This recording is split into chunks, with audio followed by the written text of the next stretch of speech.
Oh.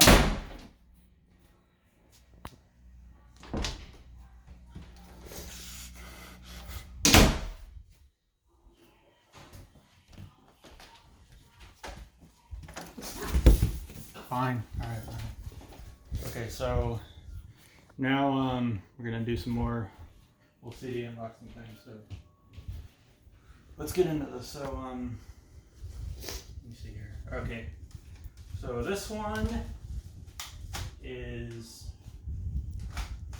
Flood by Boris, and this was my favorite Japanese album for a while. It's basically just one long song, and it's actually a really beautiful piece. A lot of people see this as Boris's masterpiece. I actually prefer Feedbacker and their live album, The Rock Dream or whatever, over this, but this is a pretty good album too. This is one of the most expensive CDs I ever, well actually technically, so there's a funny story. So I actually, this CD itself is not one of the most expensive because I actually got it off this other website, a lot cheaper, but I originally got it off of Discogs, and because it was a really, really expensive prices. I knew this CD was kind of hard to get, but the person never sent the CD, so we got our money back though. But that was not a pleasant experience, I gotta say. But I don't know. I ended up getting the CD from a different place, so that's good at least. All right. And that album is pretty good. It's kind of almost acts as a flood. There's first of it's really, really minimal. It has a lot of repeating, and it kind of turns into a middle track on the third track, and the last track is a drone. And I'm not going to go into a whole lot of detail because we need to go through these. But this one is Doolittle by Pixies. They're a like a, I guess, indie rock and alternative rock group from Massachusetts, Boston, I think. And they are a big influence on Nirvana. I think they're one of Kurt Cobain's favorite groups. They're pretty good. I feel like I need to listen to them a bit more. This is the only CD I own by them now, but they're a pretty good group. My favorite off of this is probably, I'd say, Monkey Got into Heaven might be my favorite off of this. That or Debate is pretty good. Yeah, Monkey Got to Heaven is probably my favorite off this album. Alright, let's see. Okay, so this is Rage Against the Machine. This is their first album, their self-titled one. And this is one of the very few like rap metal albums I actually enjoy. And this is definitely one of the best alternative metal albums ever. And it's very politically themed. And I guess I could kind of see this as being a big influence on the new metal movement. I could kind of see. But yeah, this is a really, really great album, Rage Against the Machine. You probably already heard this though. This is a pretty successful album, but it's really good. This is a great album. You see here. Okay, it's Odelay by Beck. This is my favorite Beck album, and same people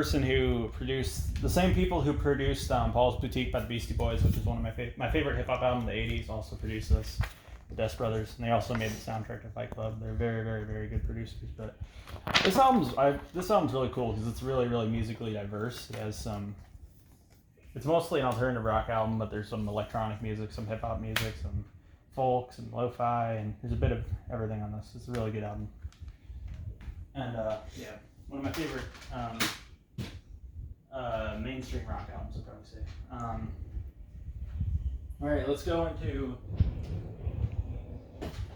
Now that we did all my favorite ones, let's go into this. So, first one, it's kind of hard to get out. My bad.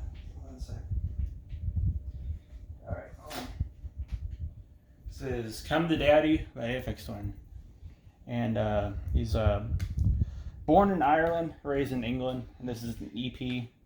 And the vinyl I have is actually only the single version, and the vinyl version of this EP is very hard to find, but this is the full EP, this version is.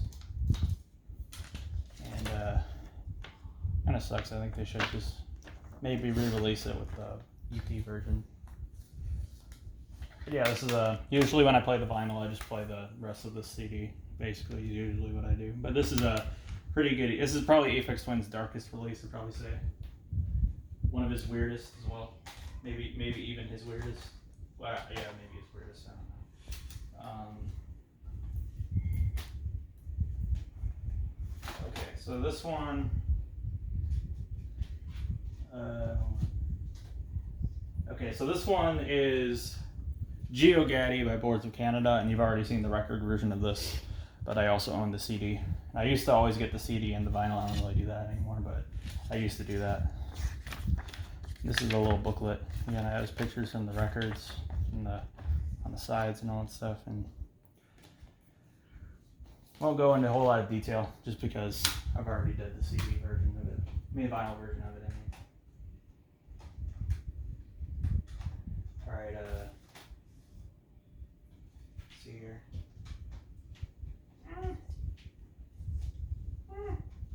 Oh crap! Hold on. All right. Close the door. There we go. Let me put this to the side so it'll be easier to get out. Okay. Yeah, this one's okay. I don't know. I might keep it. This was Follow the Leader by Korn. I don't know. Maybe I might throw it away, but I'm not as into Korn as I used to be. But out of the new metal groups, they're definitely one of the better new metal groups. And Freak on a Leash is still a pretty good song. There's some songs in this that could use a bit more work, but yeah, for the most part, this is a alright album. But I don't know. It's been a while since I really listened to the album. I think I've only listened to it all the way through like once or twice. I think.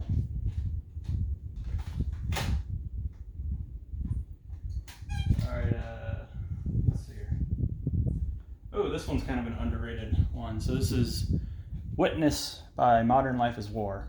And they're from Marshalltown, Iowa. I'm actually from Iowa. Now, my grandparents, my dad's parents are actually from Marshalltown. And they actually know the parents of one of the members of this group. I don't remember which member, but they go to church with one of the parents of one of the members, I think. So that's kind of cool. Let's see. This is a hardcore punk album, though. I think it was pretty praised when it first kind of came out. And like the person, the vocalist of Converge, which is one of my favorite metalcore groups, he actually took the photos and he produced this album and signed them to his label and everything, which is pretty cool. All right, let's see. Okay, this one's Sailing the Seas of Cheese by Primus, and this is, I mean, I actually gone for a few that were my dad's, so I didn't really say, but this is one of my dad's CDs, and this is the only Primus album I actually own, and I actually prefer Frizzle Fry over this one, but this is my second favorite Primus album, though. But Jerry's a Race Car Driver is one of my favorite Primus songs. This is a pretty fun album, too. They're kind of like a funk metal group, and I don't listen to them. I remember there was a phase I had where I listened to this group so much, but Les Claypool's still an insane bassist, arguably like one of the greatest bassists ever, easily. And they tell little funny stories in their songs. Their music's very cartoonish. And Les Claypool's made the soundtrack for a few adult cartoons. Like he made the soundtrack for South Park, and he did the soundtrack for Robot Chicken, I think, and all that stuff.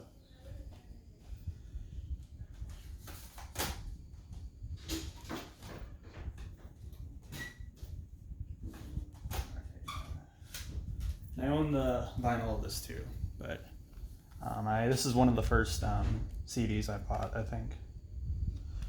And this is Discovery by Daft Punk. You probably heard a bunch of stuff by this. They're a French electronic music group.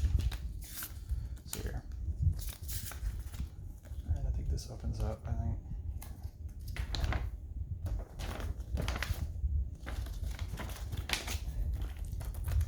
I don't listen, a lot of the electronic music groups I kind of grew up with, I don't really listen to a whole lot anymore, but there's still a group I enjoy quite a lot is Daft Punk. They're still one of my favorite electronic groups to this day, I'd probably say. This one's just a little fan-made CD I did. Okay, this is actually a Dead Mouse album I actually still do enjoy a lot. This one's While When It's Less Than 2. And this is actually a 2-hour long album. We made this in 2014. This is my favorite Dead Mouse album as well. It's a bit in a more experimental direction, which I kind of like. And you would think a 2 hour long album would be of Dead Mouse would be hard to sit through, but no, it's pretty entertaining. This was a pretty good album actually. One of my favorite albums of 2014 actually. Okay, so I own the vinyl of this one as well. Might as well go through it, and this is, you can see the vinyl up there, but this is my favorite album right now is The Powers That Be by Death Grips. And it comes with 2 booklets actually. This is the booklet for Niggas on the Moon, first disc, which is more glitchy. A lot of all the production was kind of made on a beat electronic drum kit. And then disc 2 I actually kind of enjoy more. Jenny Death is more of a rock-oriented punk rock direction, and the last song second to last song on GP is probably my favorite song that they did. I'd probably say this is a really really good song, and yeah, it's but that's kind of all we're gonna do for today. And let's see, put this back.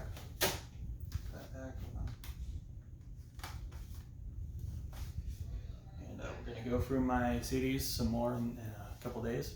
Hope you guys enjoyed. Bye.